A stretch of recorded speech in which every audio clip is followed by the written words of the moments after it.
Salvador dejó su testimonial, oh sí, partiendo el pan, compartiendo su amor, derramando su sangre que nos da salvación. Y ya digo, recordamos de una manera especial pues una serie de acontecimientos que son de vital importancia en la vida de un creyente, ¿no? Como es la muerte de Jesucristo, ¿no? Nosotros creemos que el Señor Jesucristo murió. Amén, hermanos. Los musulmanes no lo creen.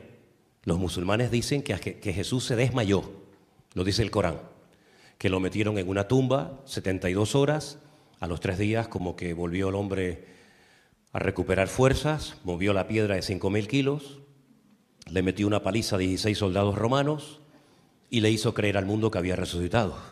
Pero nosotros sabemos que eso es falso. Y una mentira no se convierte en una verdad por mucho que lo repitas. La Biblia dice que el Señor Jesucristo murió, literalmente murió.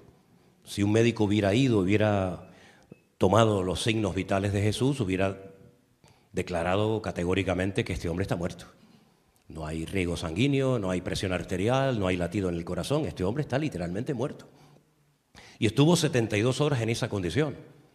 Claro, no voy a explicar lo que pasó en esas 72 horas, porque su cuerpo estaba muerto, pero el alma y el espíritu siguen vivos. Y la Biblia nos dice que hubo toda una actividad muy interesante en el mundo espiritual durante esos 3 días. A los 3 días, efectivamente, resucitó. Parece que nadie recordaba que él había dicho que resucitaría. Solamente una mujer. Es que las mujeres tienen mucho más memoria que los hombres. ¿Ah, que sí? Es verdad. Tú me dijiste, yo te dije, ¿cuándo te dije? Tú me dijiste, ¿eh? Una mujer se acordaba que él había dicho en vida, yo resucitaré al 3er día. Y se fue muy, muy temprano en la mañana.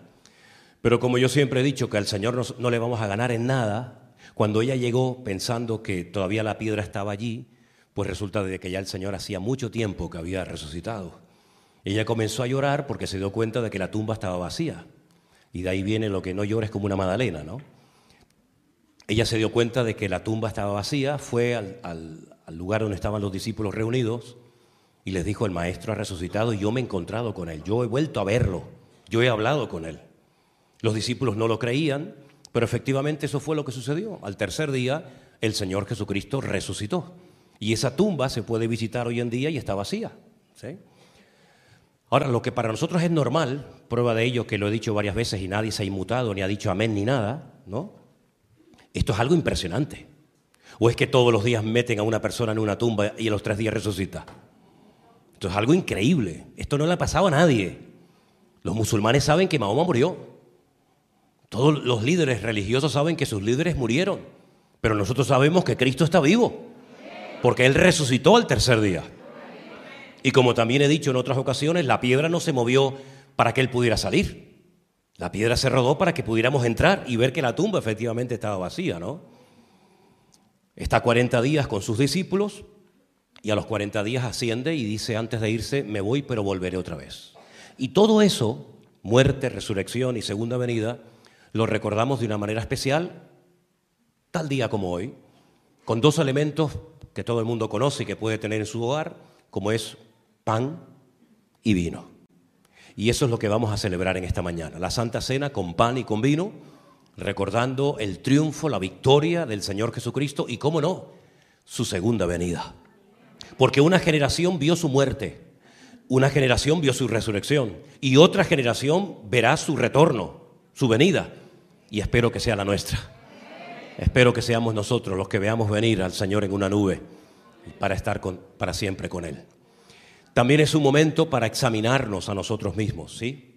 Es un momento no para mirar los defectos de nadie, que hay algunos que son expertos, en siempre observar los defectos de los demás. Madre mía, tienen como una parabólica aquí. Mira lo que hizo, mira lo que dijo, mira cómo viene, mira cómo no viene. En fin, como a mí hace muchos años que me da igual lo que la gente haga, ¿no? Pero es un momento para examinarnos a nosotros mismos. Para preguntarte cómo estás delante de Dios, no cómo te gustaría estar. ¿Cómo estás hoy delante del Señor? Hemos terminado un año, hemos empezado recién un año nuevo y mi relación con el Señor va más, nuestro ministerio está más fuerte hoy en día que nunca, Estamos realmente más unidos que nunca, vamos a por todas, tenemos claro que las cosas que teníamos que superar en el 2024 no nos van a volver a perseguir ni a atormentar en el 25. Tenemos todo eso claro. Hay que hacer un balance, hay que ser honestos. Hay que ser honestos y realistas y decir, bueno, ¿cómo está mi vida delante de Dios? ¿Cómo está la iglesia? ¿Cómo está la congregación? Sí, hemos crecido numéricamente, eso es evidente, hay que ser ciego para no reconocerlo. Pero en cuanto a calidad, en cuanto a nivel espiritual, en cuanto a talla espiritual, ¿hemos crecido también? ¿O simplemente hemos crecido, digamos, externamente y internamente estamos igual o peor? Yo creo que es muy importante que en esta mañana tú te preguntes, oye, ¿mi relación con Dios cómo está? Porque se supone que todos tenemos una relación con Dios personal, ¿sí o no? Pues todo eso ahora y aquí es el momento de preguntarnos cómo estamos delante del Señor. Y si por casualidad, no lo sé, pero si por casualidad hubiera aquí en esta mañana hermanos o miembros de la misma familia que por lo que sea se pelearon, se enfrentaron, se dejaron de hablar, ahora es el momento de solucionar todo eso para poder tomar dignamente del pan y del cuerpo de Cristo. Y si alguien que dice, bueno, pero a mí eso no me puede pasar, bueno, permíteme que ponga mi ejemplo. Nosotros estuvimos 10 años sin hablarnos, mi hermana y yo. 10 años. Me colgó un día el teléfono y me dijo, ahí te quedas. Hasta que un día, fíjate tú dónde, en el funeral de mi madre, enterrando yo a mi madre, allí se produjo la restauración. ¿Qué te parece? Entonces, a todos nos puede pasar que nos hemos enfrentado con una esposa, con un hijo, con un marido, con un hermano. A todos nos ha pasado en la vida, a todos. Pero todo tiene solución. Mi madre decía, todo en la vida tiene solución menos la muerte. Era un refrán de las mujeres de antes, ¿no? Decían, todo tiene solución menos la muerte. Bueno, pues si hay algo que restaurar o perdonar, ahora es el momento de hacerlo. Amén, hermanos. Yo voy a hacer algo y después te voy a pedir si tú quieres, si tú quieres. Nadie se sienta obligado ni comprometido a hacerlo. Yo voy a hacer algo que después le voy a pedir que al que quiera hacer, que lo haga. ¿Me dais permiso para decir esto? Pero si no sabéis lo que voy a decir. Si yo os he ofendido, si yo he hecho o dicho algo que ha sido incorrecto y te ha causado dolor o tristeza, yo públicamente os pido perdón a todos vosotros. Tanto a los hermanos del puerto, como a los hermanos de Santa Cruz, como a todos los que nos están viendo ahora. Creo que esto se está retransmitiendo en directo. Y este culto se está grabando y después lo vamos a retransmitir indiferido y lo van a ver miles y miles y miles de personas por todo el mundo. Así es que te animas al que está a tu lado, detrás, delante, decirle, oye, si te he ofendido, si te he hecho algo malo, te quiero hoy pedir perdón. No sé, como tú quieras, como tú veas. Yo no miro a nadie, Yo no miro a nadie.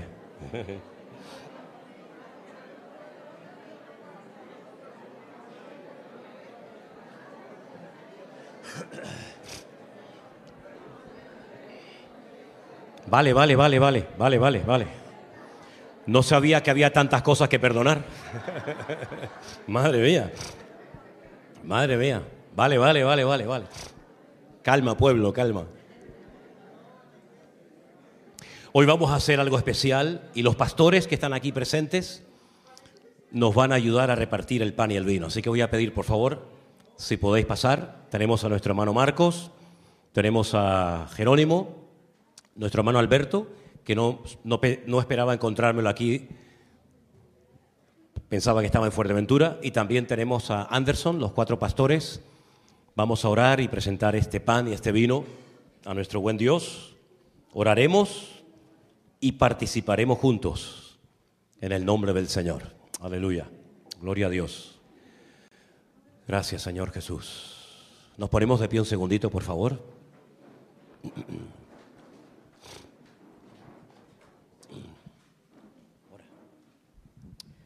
Bendito Padre Celestial, te damos gracias, Señor. Gracias por tu presencia.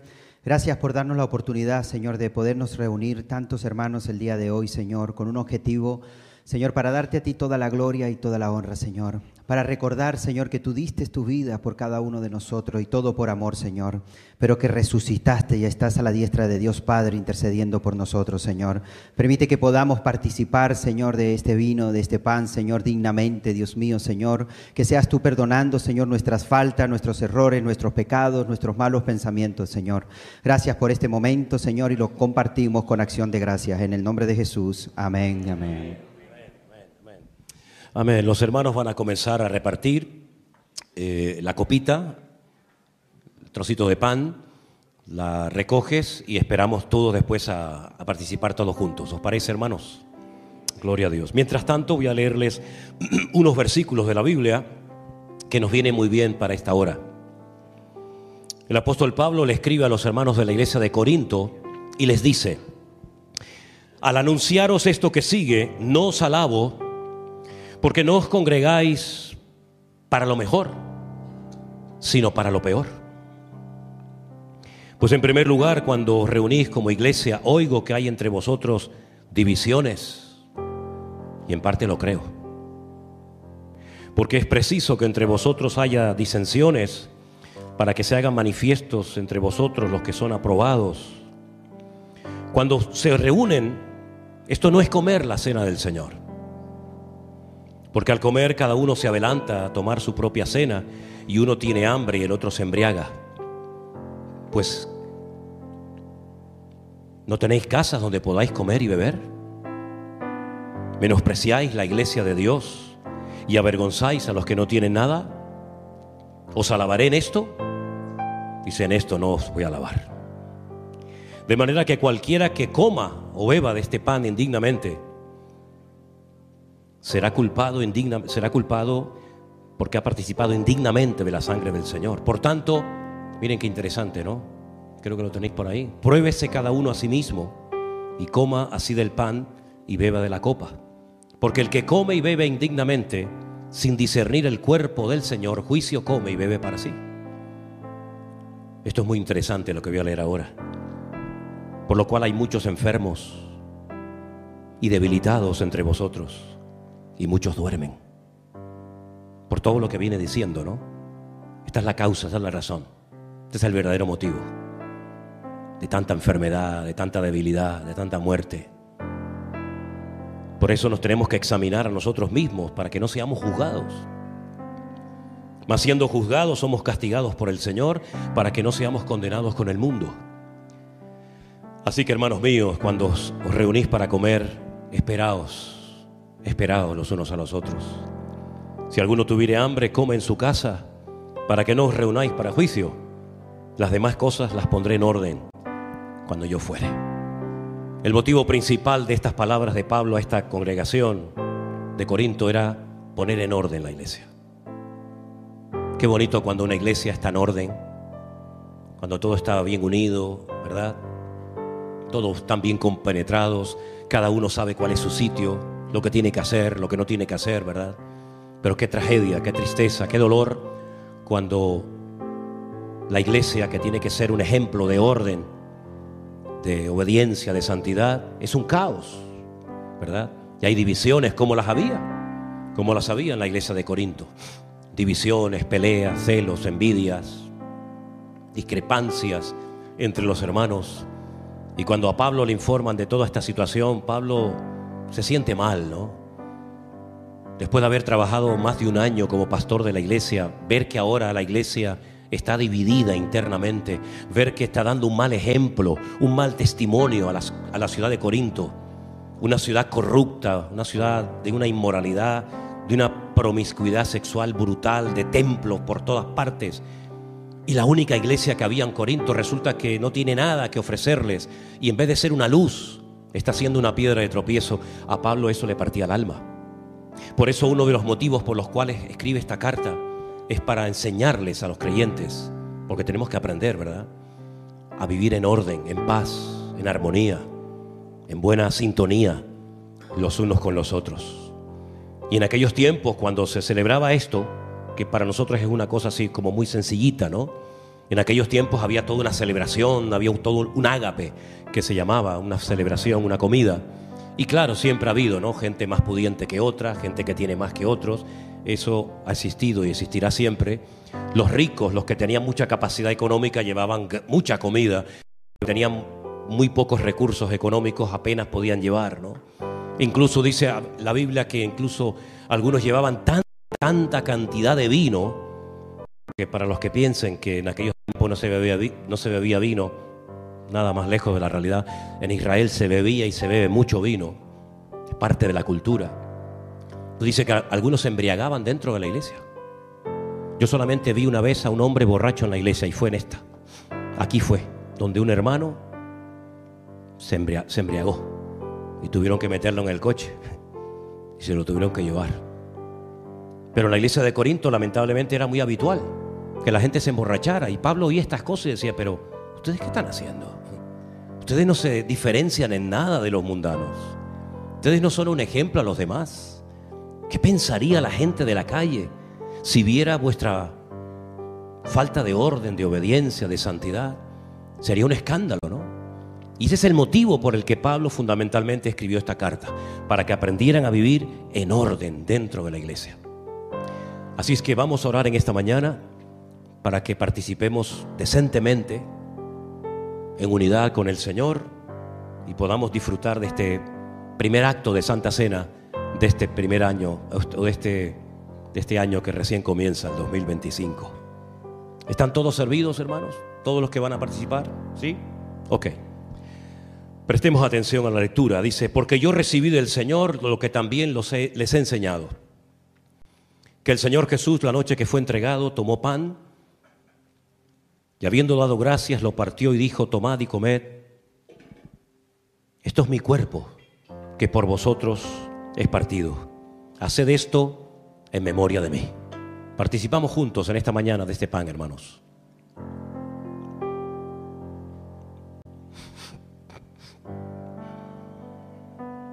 Gracias, Señor Jesús.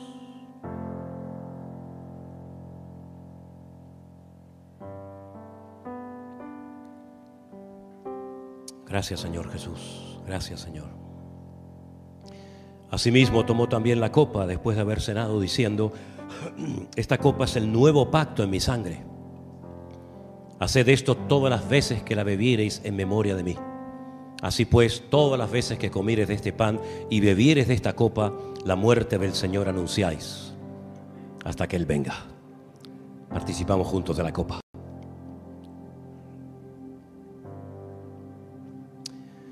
Aleluya. Dele gracias al Señor, hermano, con sus propias palabras, ¿sí? Dele gracias al Señor por su vida, por su familia, por la iglesia, los pastores, la palabra de Dios, por la salvación tan grande que nos ha dado, por todas las bendiciones que nos ha dado en el último año, por todo lo que hará en este nuevo año. Aleluya. Gracias, Señor. Gracias por este culto unido, que podemos empezar el año con tu bendición, sabiendo, Señor, que tú has comprado nuestras vidas a precio de sangre. Y en esta mañana, Señor, te damos gracias por todos y cada uno de los hermanos que forman parte de tu iglesia, de este ministerio. Señor, bendice a nuestros hermanos, y que en todas partes del mundo donde hoy se esté celebrando este acto, que haya bendición y vida eterna.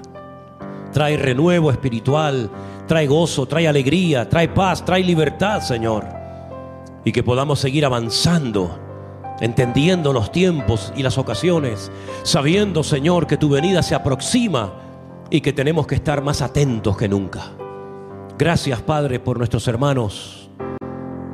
Seguimos en tu presencia y pedimos que en esta mañana tú nos hables y nos ministres a través de tu hermosa y poderosa palabra. Pedimos todo con acción de gracias, Dios mío, en el nombre de Jesús. ¿Cuántos dicen un fuerte amén? Abraza a tu hermano, dile: hermano, Dios te bendiga, la paz del Señor sea sobre tu vida. Aleluya. Saluda a su hermano, dígale: hermano, Dios le bendiga grandemente. Aleluya. Toca. ¿Ese es tuyo? Gloria a Dios. Gloria a Dios. Gracias, Señor Jesús. Gracias, Señor amado. Aleluya.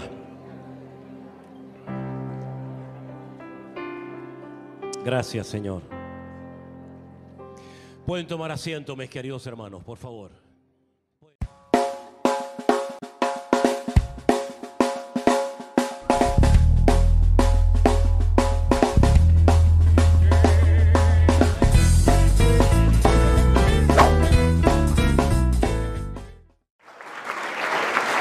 Gloria a Dios.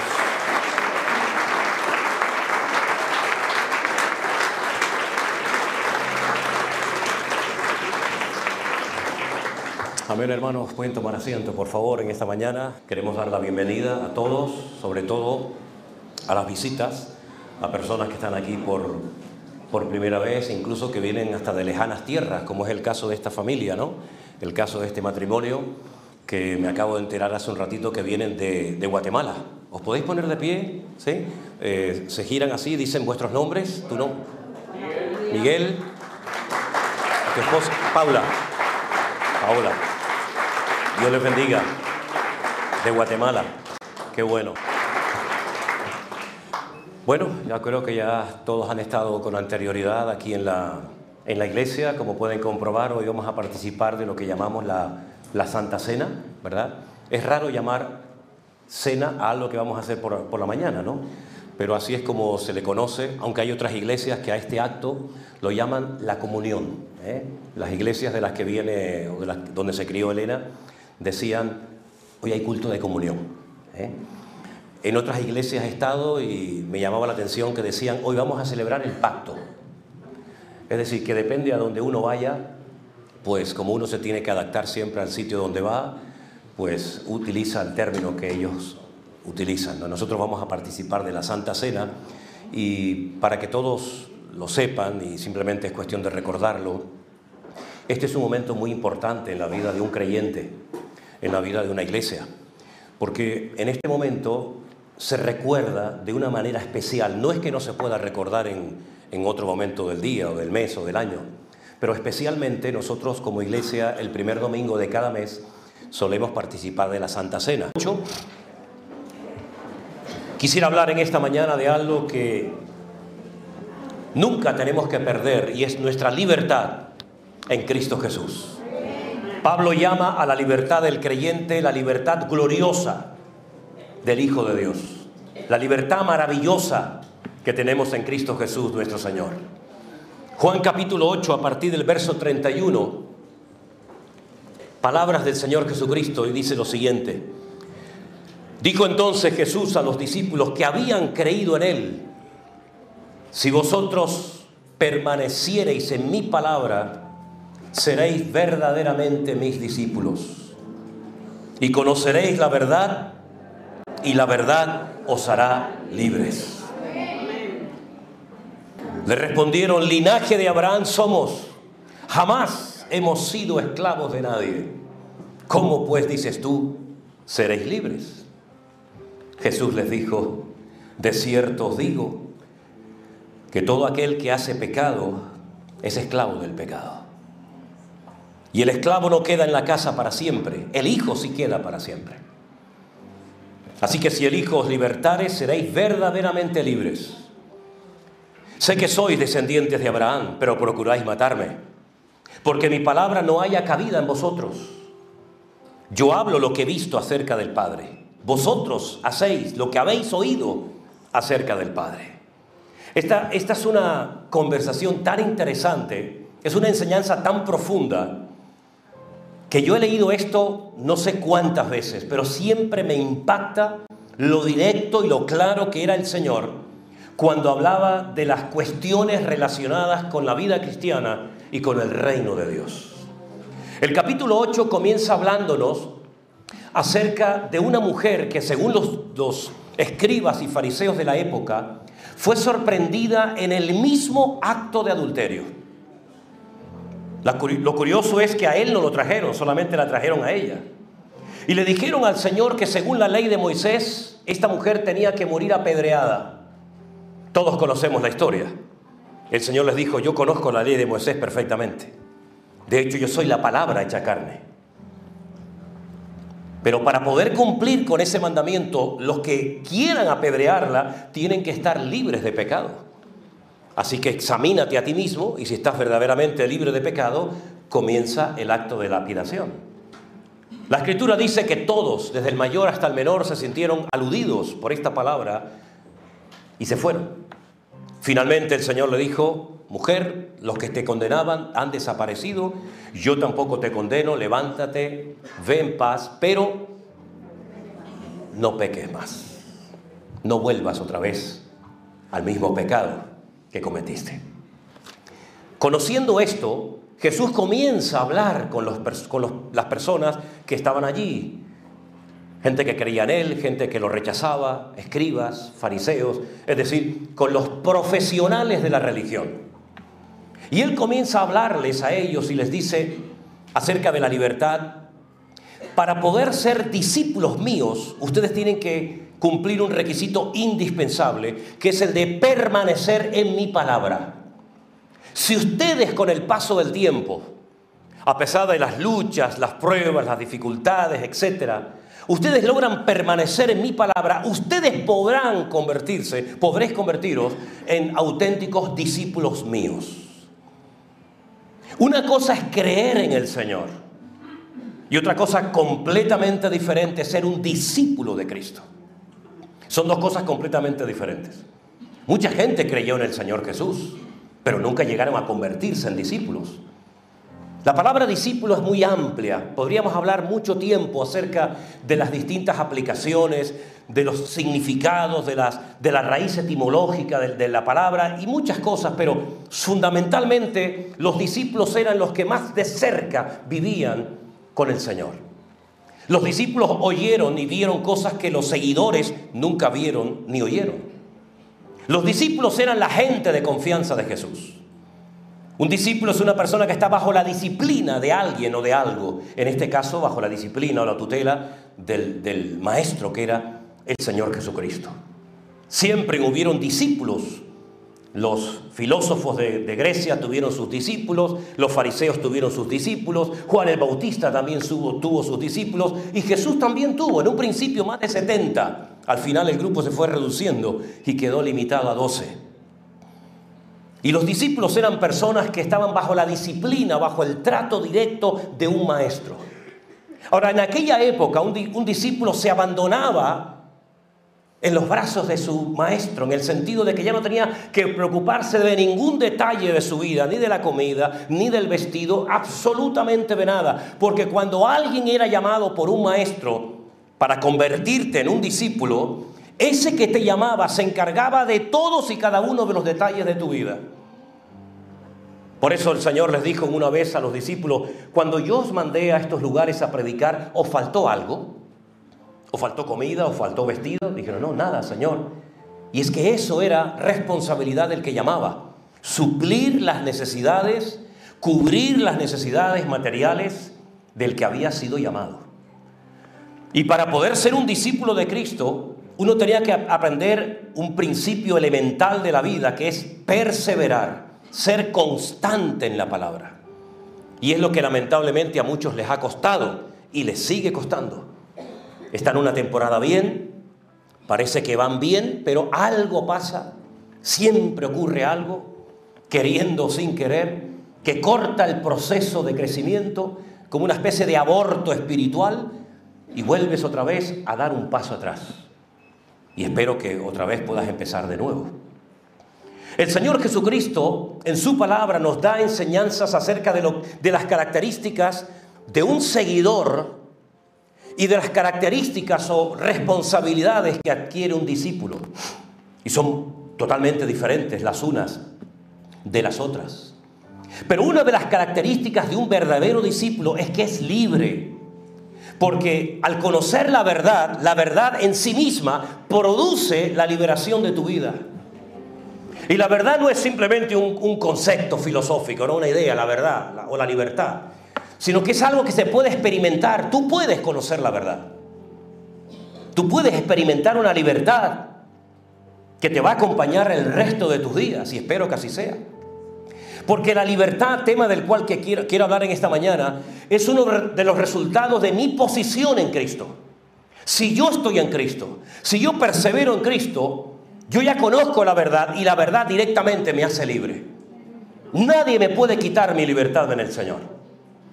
Ahora, si tú te metes, por ejemplo, en internet y navegas por ahí, por Google, etcétera, te vas a encontrar 1000 ideas y conceptos diferentes en cuanto al tema de la libertad. Incluso algunos han llegado a decir que uno no es verdaderamente libre si no es capaz de hacer lo que a uno le da la gana.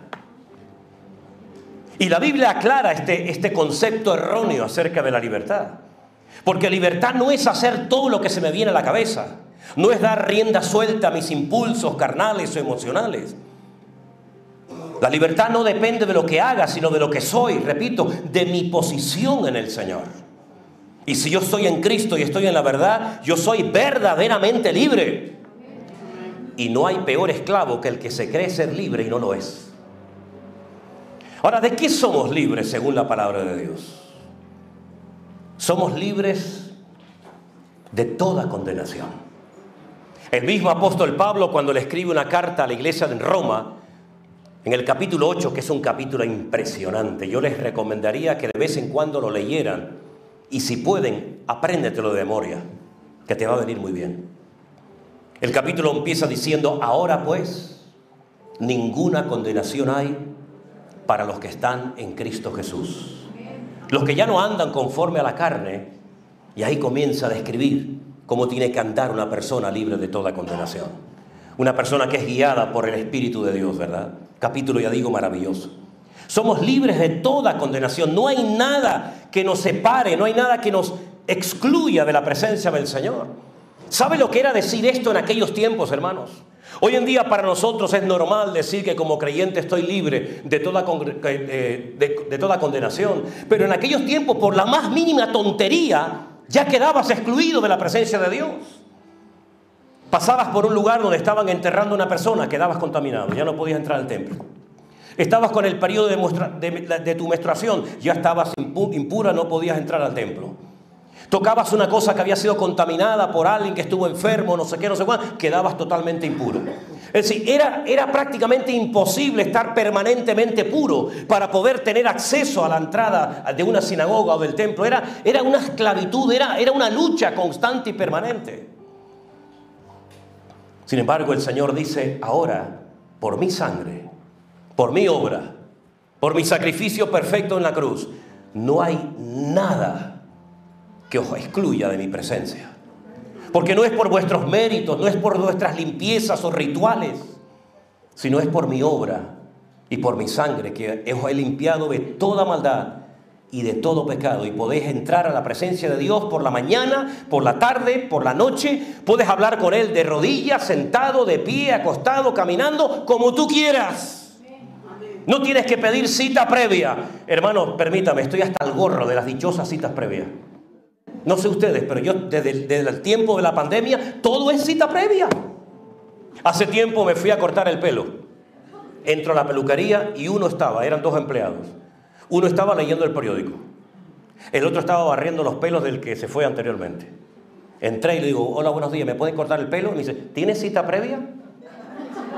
Le digo: ¿cita previa? Pues si no estáis haciendo nada. Si no hay nadie. Bueno, venga, va. Vas al taller a cambiar el aceite al coche, ¿tienes cita previa? Todo hoy en día es cita previa. Yo creo que algún día para ir al supermercado te dirán: ¿tienes cita previa? Si no, no puedes hacer la compra. Todo es cita previa. Mira, doy gloria a Dios que mi Dios no me exige tener cita previa para presentarme delante de su presencia, sino que puedo entrar cuando quiera y como quiera. Aleluya. Sin cita previa tengo acceso a la presencia de Dios. No una vez al año como aquel sumo sacerdote en el Antiguo Testamento, ¿verdad? Que tenía que hacer toda una parafernalia, todo un ritual. Sino que podemos entrar a la presencia del Señor porque somos libres para poder tener acceso a Él cuantas veces queramos. Somos libres de miedos. Esa fue la primera sensación negativa como consecuencia del pecado. Oí tu voz, tuve miedo y me escondí. Fueron las palabras textuales de Adán. Oí tu voz, tuve miedo y me escondí. Y el Señor no quiere que ninguno de sus hijos viva con miedos. Miedos a la muerte, miedos a la enfermedad, miedos a quedarme solo. Miedos y miedos por todas partes, ¿verdad? Algunos pueden ser justificados, pero la inmensa mayoría totalmente injustificados. Dios no quiere que vivas con miedos. Dice la Biblia que el perfecto amor echa fuera el temor, echa fuera los miedos. Es como si tuviéramos un vaso sucio, lleno de un montón de cosas, y empieza a echarle agua limpia. Tírale agua limpia. Y toda la basura va a ir saliendo y saliendo, saliendo, y al final se va a quedar limpio el vaso. Eso es lo que ha hecho el Señor en nuestras vidas. Vinimos en una condición pésima, terrible, con suciedad, con desorden, con muchas cosas en nuestra vida que se volvían en nuestra contra la mayoría de las veces. Pero el Señor nos ha llenado tanto, tanto de su presencia, que ha sacado todas las inmundicias de nuestro corazón. Y ahora podemos estar libres del miedo. Que somos ancianos, Dios está conmigo. Que somos adolescentes, Dios está conmigo. Que tengo trabajo, Dios está conmigo. Que no tengo trabajo, Dios está conmigo. No importa las circunstancias, el momento, el lugar. Somos libres para decir, gracias Señor, te alabo con todo mi corazón y con toda mi alma. Somos libres de ataduras espirituales. ¿Cuánta gente está atada espiritualmente hablando y a veces ni se dan cuenta? ¿Se acuerdan ustedes aquella mujer en aquella sinagoga que dice que estaba encorvada? De ninguna manera se podía enderezar porque tenía espíritu de enfermedad. Hasta que el Señor la vio y la llamó y le dijo, mujer, ven, a partir de hoy quedas libre. Traigo libertad a tu vida. Eres libre de este azote, de esta enfermedad. Y dice que se enderezó y comenzó a glorificar a Dios. ¿Por qué no glorificaba a Dios? Porque su condición se lo impedía. Estaba más pendiente de su condición que de dar honra y gloria al Señor. Pero el Señor, en cuanto pone en orden, en cuanto endereza su vida, automáticamente comienza a glorificar al Señor. Es algo que brotó libre y espontáneamente. El Señor rompe ataduras en nuestras vidas, complejos, traumas, cosas que nos hicieron, cosas que nos dijeron, malos recuerdos, pesadillas, etc. De todo eso somos libres. Pero algo que a Pablo le llevó bastante tiempo tratar de explicar, no solamente a los romanos, a los gálatas, en el concilio de Jerusalén, y creo que lo dejó muy claro, es que somos libres de la ley. Porque la ley, con sus rituales, con sus fiestas, con sus ceremonias, con sus cientos y cientos y cientos de mandamientos, de preceptos, de estatutos, era un yugo y era un medio para llevar a la gente a Cristo. Y si la ley no le llevaba a la gente a Cristo, no sirve para nada, era una auténtica atadura. Era un infierno vivir bajo la presión constante y permanente de la ley. Siempre había algo que infringías, siempre había algo que hacías mal, siempre era una condenación permanente sobre tu vida. Pero Pablo dice que ahora somos libres de la ley. Y él se remonta a los tiempos del patriarca Abraham, cuando dice que Abraham fue justificado, fue declarado inocente delante de Dios, sin hacer obras de la ley, sino por la fe. Moisés no había nacido, la ley no existía, sin embargo Abraham ya había sido justificado por la fe. Y dice Pablo, nosotros somos hijos de Abraham también por la fe. No tenemos que hacer y cumplir con un montón de exigencias y rituales y ceremonias para poder sentirme libre, no, sino que ya todo lo hizo Cristo por mí. Y ahora puedo ser libre completamente porque estoy en la verdad y la verdad es mi Señor Jesucristo. ¿Cuántos dicen amén? ¿Tú eres verdaderamente libre, hermano y hermana? ¿Eres verdaderamente libre? Yo te voy a decir dos cosas que muchas veces atan a la gente, y hablo a los cristianos, y muchas veces no somos conscientes de ello. Porque si el Señor nos ha hecho libres es para algo, y simplemente es para servirle. ¿Amén? Así de claro. El Señor te ha liberado, te ha comprado, te ha redimido para que le sirvas. No para que seas un inútil, una oveja estéril, una estrella fugaz, como dice Judas, o una nube sin agua, sino para que seas una persona eficaz y útil en el reino de Dios. Pero a veces hay personas que no son libres para servir al Señor porque hay dos elementos, hay dos ataduras que juegan un papel fundamental en la vida de mucha gente, y una es la familia y otra es el dinero. Y de esas dos cosas, de esos dos elementos, la familia y el dinero, Dios quiere que también seas libre. Ahora, esto no significa de que tú tienes que abandonar a tu esposa o a tu marido, no es eso. Pero que tu familia nunca esté en el número uno en tu lista de prioridades. Porque si no, tu vida, en vez de girar en torno a Cristo, está girando en torno a tu familia. Y tu familia se ha convertido en el centro. Y el centro de tu vida no tiene que ser ni tu esposa, ni tu marido, ni siquiera tus hijos. Sino que el centro de tu vida tiene que ser el Señor Jesucristo. Y parece mentira, pero a veces las obligaciones familiares o las ataduras familiares que nosotros nos imponemos a nosotros mismos como parte de la cultura impiden que respondamos afirmativamente al llamado de Dios. La Biblia dice que un día el Señor Jesucristo se le acercó un hombre y le dijo: Señor, te seguiré a donde quiera que tú vayas, pero primeramente déjame que cumpla con el ritual familiar. Déjame que primeramente entierre a mi padre. Y el Señor le dijo: los muertos son los que se dedican a enterrar a los muertos. ¿Cuántas personas perdieron la oportunidad en su vida de haberse convertido en un fiel discípulo de Cristo, pero la familia pesaba tanto, tanto, que les impidió soltar esas ligaduras y jugársela para servir al Señor? La familia es algo muy importante en la vida de un creyente, muy importante, por supuesto. Pero nunca un problema familiar tiene que impedirte servir al Señor. Es más, si en algún momento un aspecto familiar te impide servir al Señor, vas a tener que ser muy valiente y tomar una decisión muy drástica delante de Dios. Y es que los cristianos, un verdadero cristiano, si algo lo caracteriza, es que tiene que ser una persona radical. Un cristiano, si quiere ser un buen cristiano, tiene que ser una persona radical. Y si no eres radical en tus decisiones, difícilmente podrás llegar a ser un discípulo de Cristo. Pero el segundo aspecto que ata a mucha gente son los aspectos económicos. Por eso les voy a dar un consejo. No es un mandamiento bíblico, ni mucho menos, pero es simplemente un consejo. Si quieres ser verdaderamente libre en el 2025, paga todo lo que le debes a quien sea. ¿Alguien puede decir un amén chiquitito? Paga tus deudas lo antes posible, porque hasta que no pagues tus deudas no serás verdaderamente libre. No dependas de tarjetitas de plástico. Saco de esta y meto aquí. Saco de esta y meto allá. Esta es del 1 al 21. Esta es del 21 al 31. Y así voy tapando agujeros, ¿no? ¿Sabes cómo se dice en hebreo pagar? Es que me llamó tanto la atención esto que digo, yo se lo voy a decir a los hermanos por si les interesa.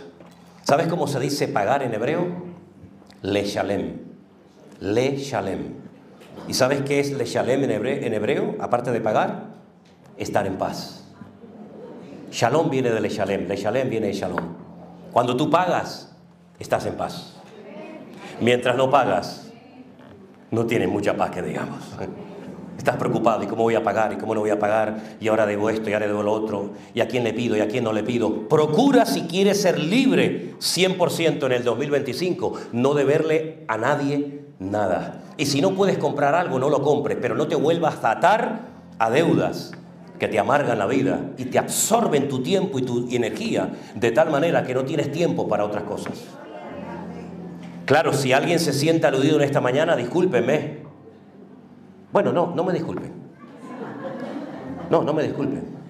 Yo no tengo que pedirle disculpas a nadie por decir esto, porque la Biblia dice, pagad a todos lo que debáis. Si usted tiene que pagar algo, antes de ir a un hermano a pedirle dinero, vaya a su aposento, cierre la puerta, póngase de rodillas y tu Padre que te ve en secreto te recompensará en público. No se pueden ustedes imaginar la liberación tan grande que es decir, no le debo nada a nadie. Perdone, se me acaba de ocurrir ahora a la cabeza, si a alguien le debo algo aquí que me lo diga.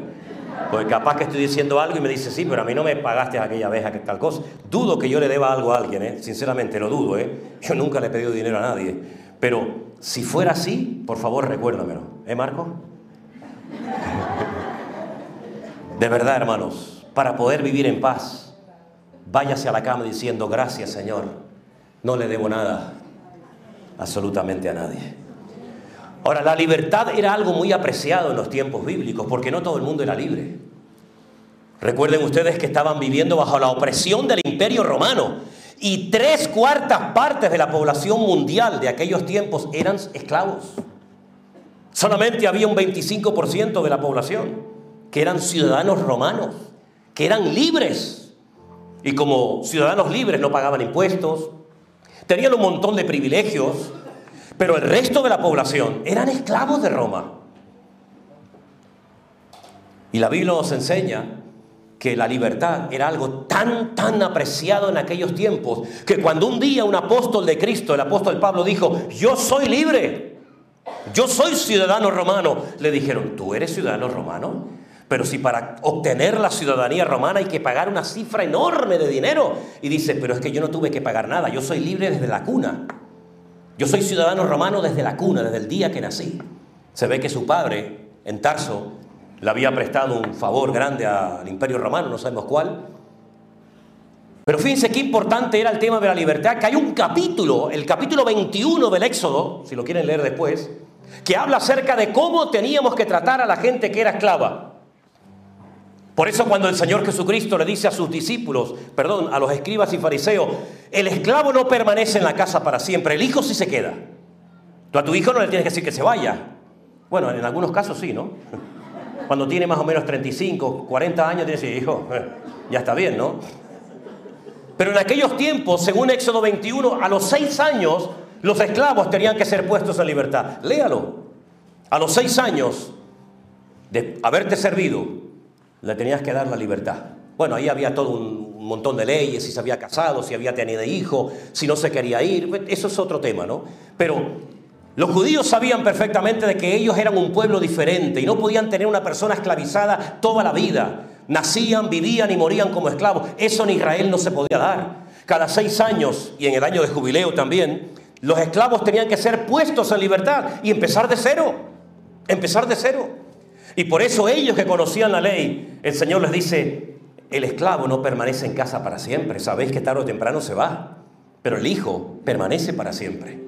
Y ustedes han sido esclavos de la ley, ustedes han sido esclavos de la religión, ustedes han sido esclavos de vosotros mismos, pero el hijo, yo, si entro en una casa, permaneceré para siempre, y donde estoy yo, siempre habrá libertad. ¿Cuántos dicen amén?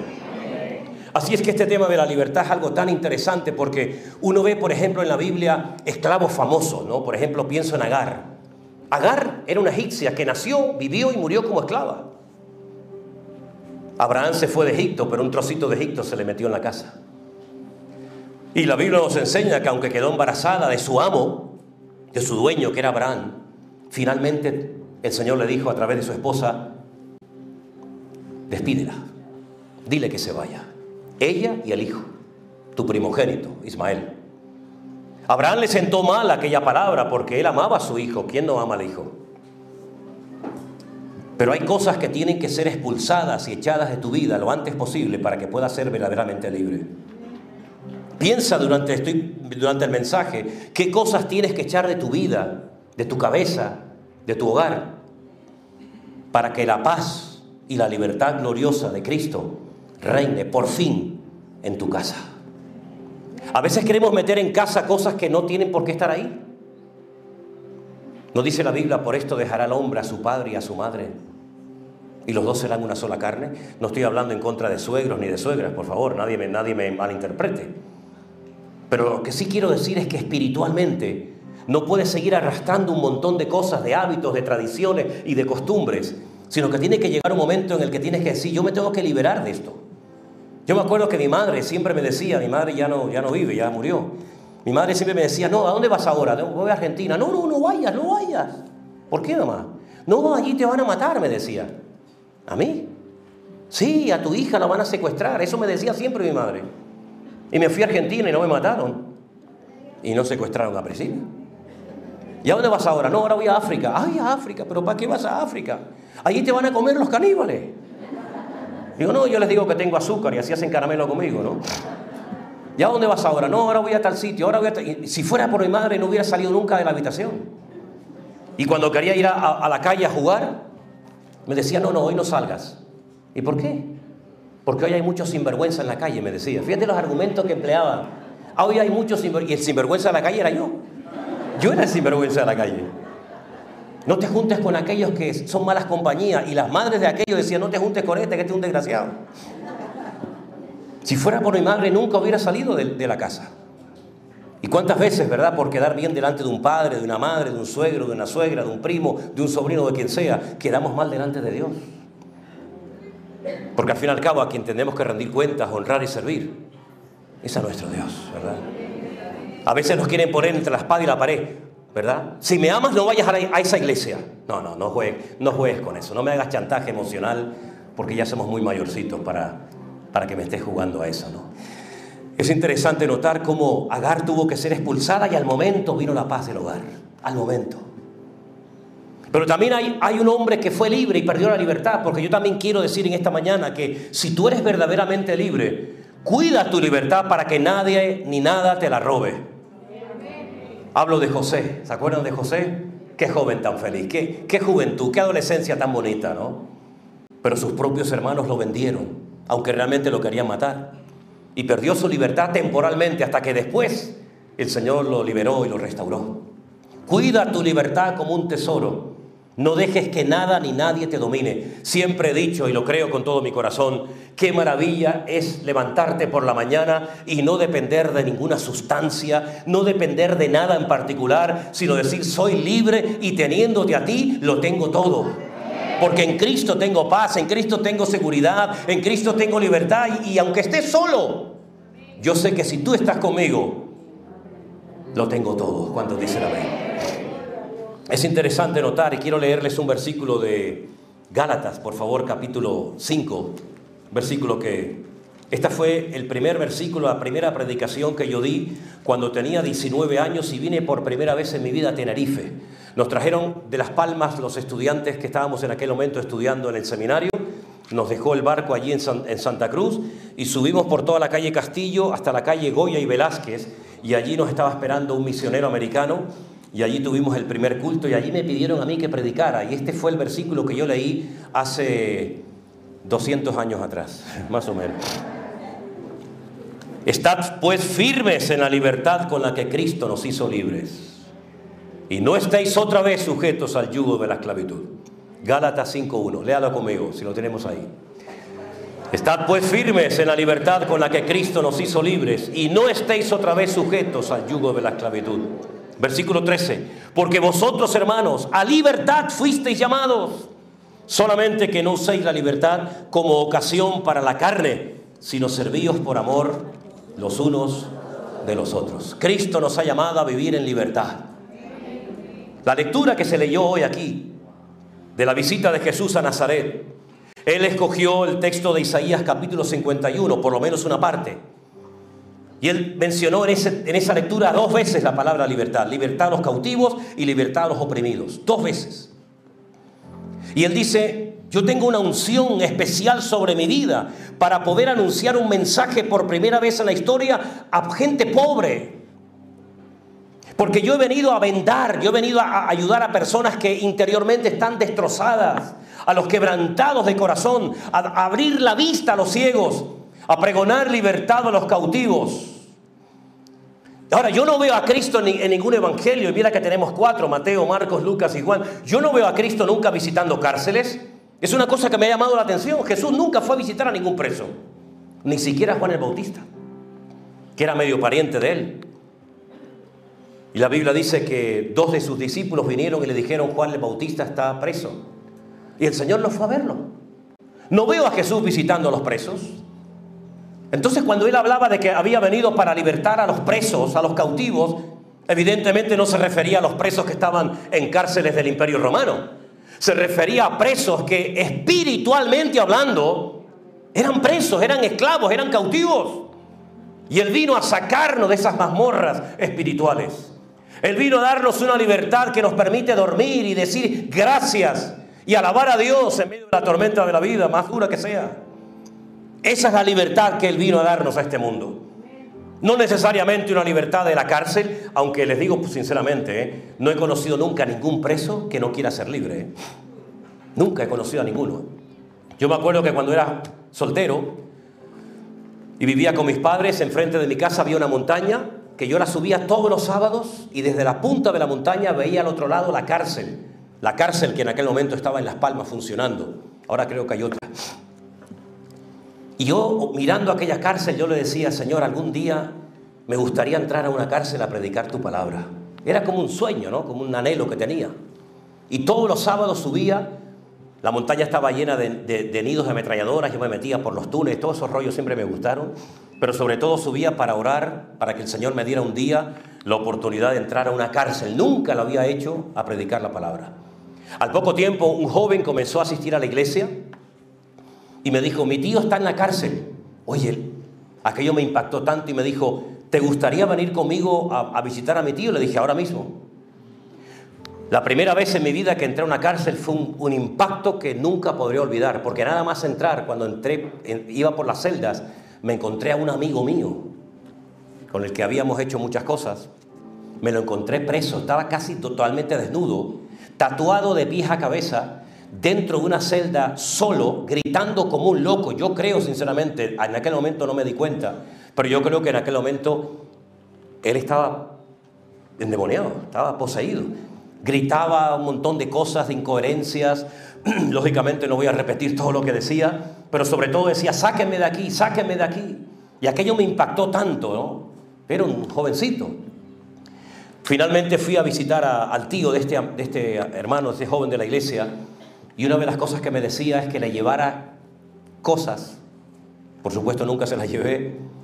Y también me pedía que sus barcos, unos barcos enormes de madera que hacía, se los vendiera para después poder tener comida y cosas dentro de la cárcel, ¿no?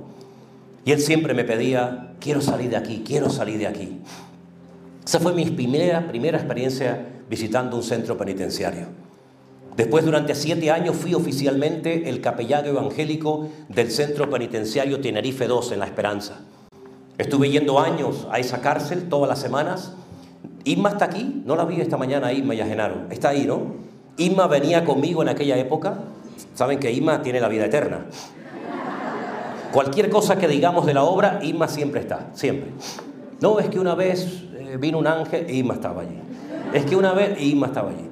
Entonces yo entraba con Isma y con otras 2 hermanas, que ya les perdí el rastro, no sé nada de ellas.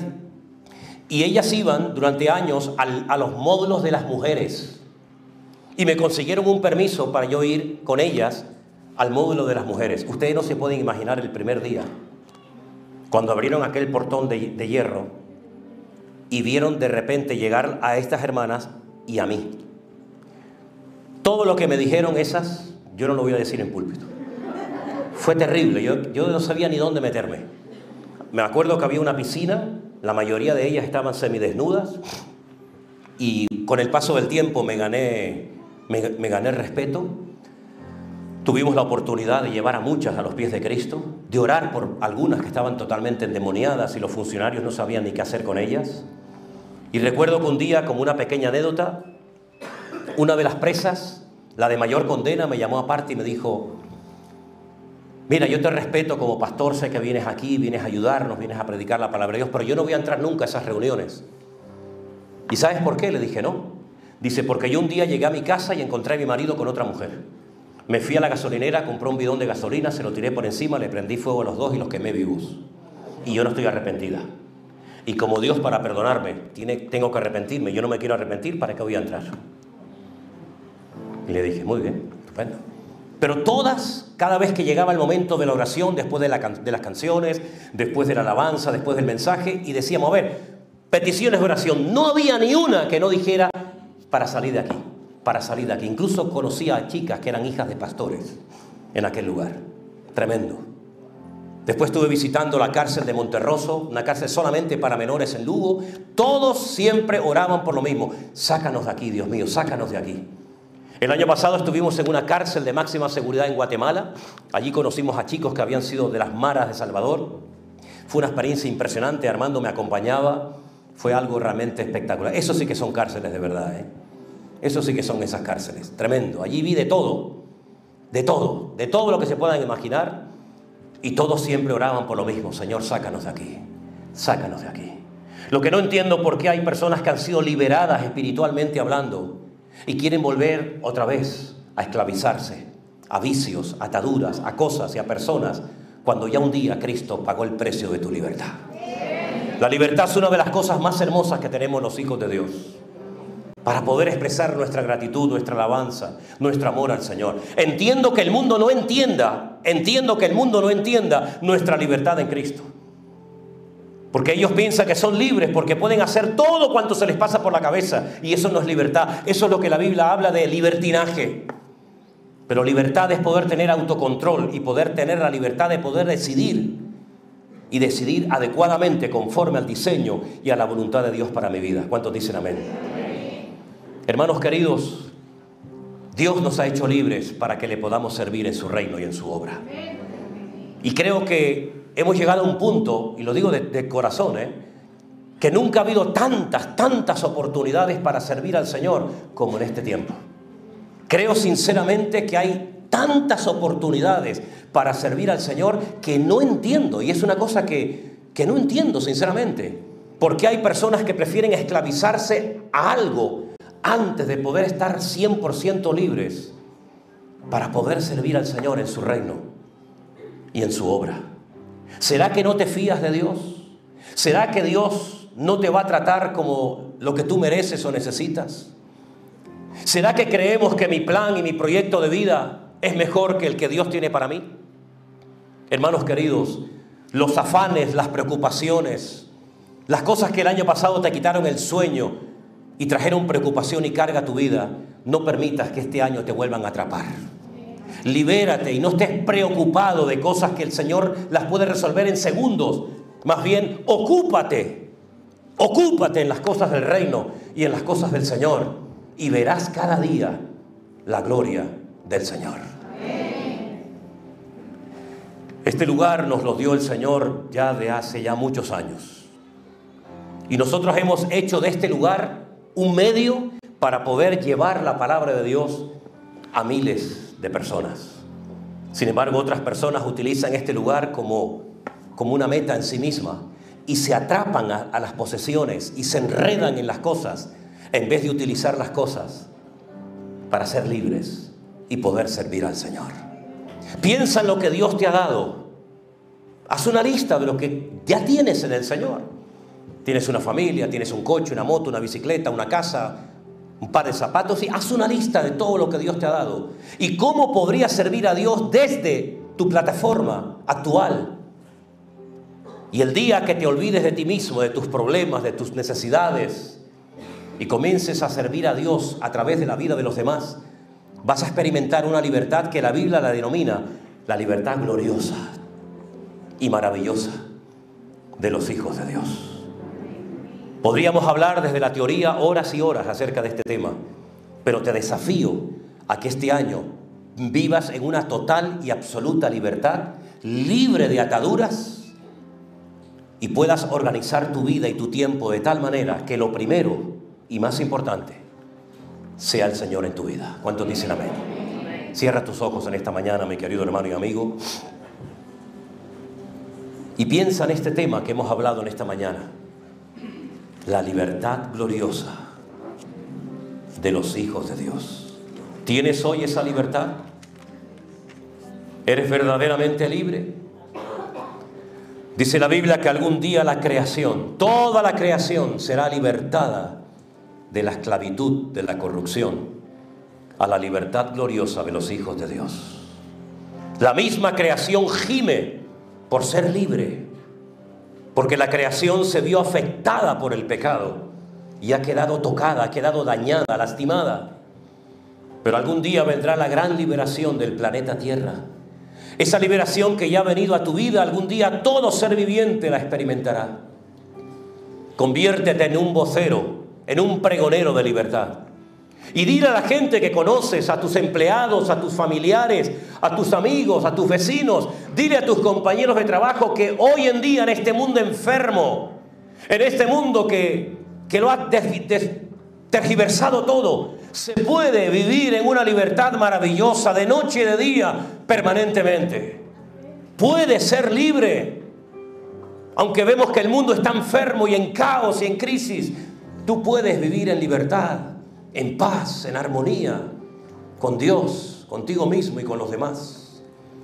No dejes que nada ni nadie te robe el sueño ni la libertad de tu alma. Te damos gracias, Señor, porque tú has venido, como dice tu palabra, a traer libertad a los cautivos, vista a los ciegos y a sanar a los quebrantados de corazón. Si en esta mañana hay ciegos aquí, quebrantados en su espíritu, si en esta mañana hay esclavos, Señor, aquí entre nosotros, que puedan experimentar esa libertad que solamente tú ofreces, Señor Jesús. Gracias por este primer culto del año, donde podemos, Señor, darte la gloria y la honra y decirte gracias por todas las puertas abiertas y por todo el camino recorrido y por todas las bendiciones que hemos recibido en el año pasado. Pero ahora te pedimos, Señor, queremos ver más tu gloria. Queremos ver más de ti, Señor. Queremos conocerte y servirte cada día más profundamente, Señor. Con más devoción, con más pasión, con más integridad. Fortalece nuestras vidas, Señor, para que podamos ser un pueblo victorioso en ti. Gracias por mis hermanos. En tu nombre pedimos todo. Amén y amén. Pónganse de pie en esta mañana, mis queridos hermanos. Dele un abrazo a su hermano y dígale, hermano, Dios te bendiga.